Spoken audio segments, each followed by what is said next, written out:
Ассаламу алейкум, бахамай подписчиков. Ака Абдулла рахмат ки подписаться на канал, лайк мне, комментарий мне написать. Мы из аэропорта Домодедово даем. Хотели бы рассказать про правила нарушения и штрафы. Если вы нарушаете правила дорожного перехода или ношение маски, у вас есть уже один штраф. И на это выдается 2 месяца, чтобы вы заплатили.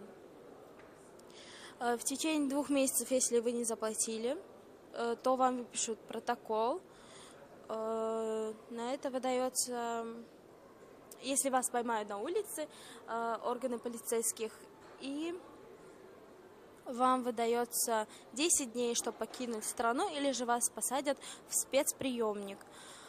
Если у вас один штраф и заплатите вы, то это намного хорошо, лучше заплатить вовремя, чем не заплатить, потому что вам выпишут протокол, это уже 2-й штраф.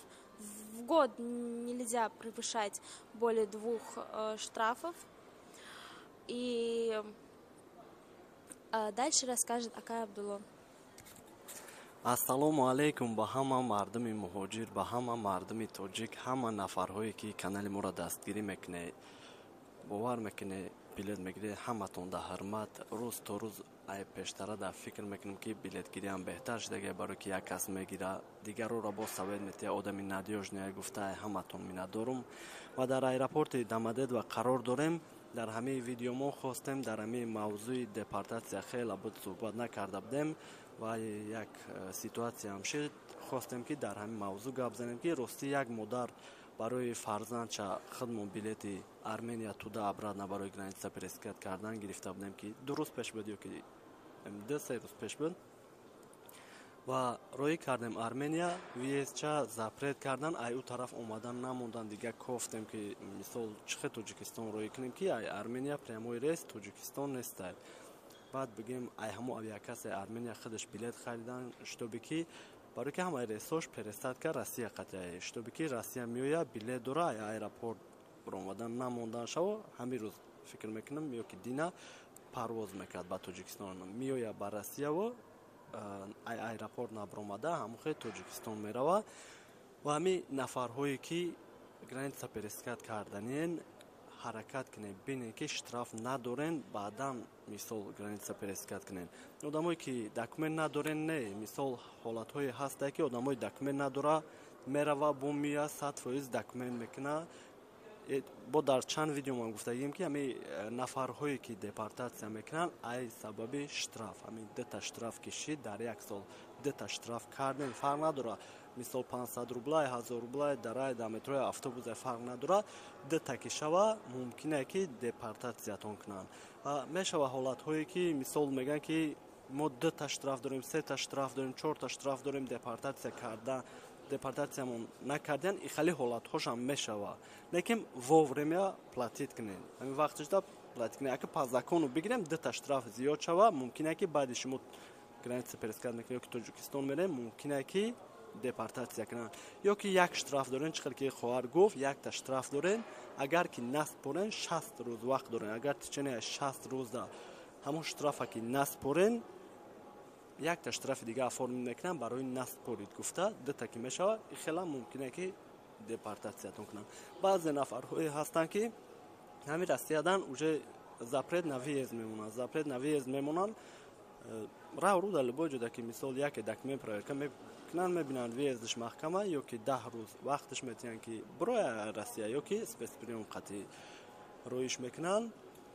ва баъдан дар ҳамин ҳамин масъалаи штрафда эҳтиёт бошед. агар бинед ки варианташ боша муомила қатъӣ ҳал шава, ҳаракат кунед ки муомила қатъӣ ҳал кунед, лекин штраф нашава. одамое ки мегӯянд штраф дорем, чихел проверка кунем, дар Play Market программаи FSSP аст, скачат кунед, ном фамилиятон назанед, иншаллоҳ ки меброра. ва ҳастай мисол мо дам контакте ки ФМС проверка мекуна, дар WhatsApp нависте, иншаллоҳ номроша роӣ мекунем, ФМС проверка мекуна. ҳастай одаме ки ФСБ проверка мекуна, бигем қиматтар мегирав, лекин точниша меброра ки ҷода штраф кардагиянд.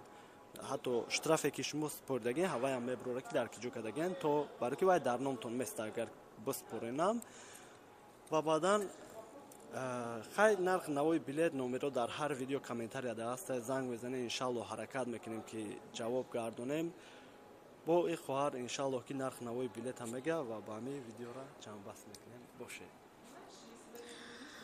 Москва Душанбе 11000 то 14000 аст. Москва Кулоб 8000 то 11500 рубл. Москва Худжанд аз 9500 то 12500 рубл. Душанбе Москва 25000 то 29000 аст. Кулоб Москва 22 то 28000. Худжанд Москва 18 то 23000.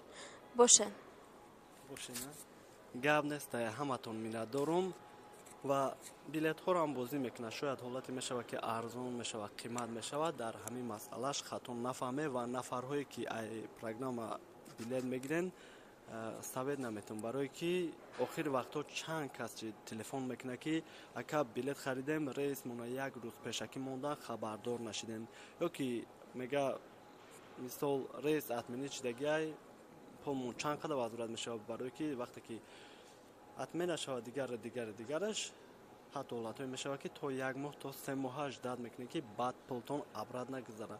Авиакасса боша збор мегира, лекин мисол ҷавоб мега дар ҳолате ки имина мо агар ки билет гирем рейс атмин нашавад ним саат вақта ҳам чанд сомоне ки гузаронда буд, чанд рубле ки гузаронда буд, ҳамохи вазуратшон мекунем ва компанияҳои российский бигем агар ки причина ай пассажир худаш шавад опоздат кунад ё ки просто бигем намерам айни замон бигем вазурат накардестем.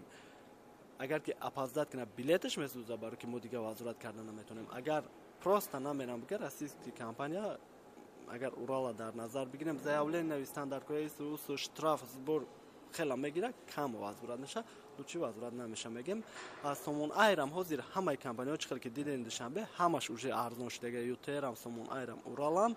Одамое ки меган кадом компания хубтарай, мисол Сомон айр хубтарай, барое ки ҳолатҳое мешавад ки задержка мешавад. Ҳамҷа ҳолатҳое шид ки рейсҳо задержка шид, гостиницаи аэропорт бурд пассажироша пагаш роӣ кард, ё ки билет харидаги аз Сомон айр просто меги намерам, ҳам штрафи кам мегира, ҳам сразу вазурат мекуна.